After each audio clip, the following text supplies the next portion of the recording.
মাক্কি ইনিংসের একটা সূরা। মাক্কি ইনিংসের বৈশিষ্ট্য হচ্ছে বিশ্বনবী তাওহীদের দাওয়াত দিয়েছেন, রিসালাতের দাওয়াত দিয়েছেন, আখিরাতের কথা বলেছেন, একটু নরম নরম কথা বলেছেন।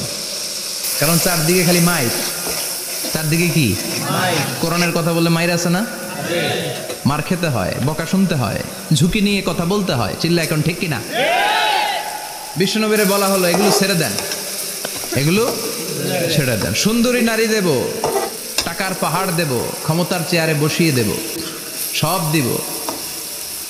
এই হচ্ছে আমাদের 3 দফা। নারী দিব, সম্পদ দিব, ক্ষমতা দিব। বিষ্ণু বললেন আমার খালি 1 দফা।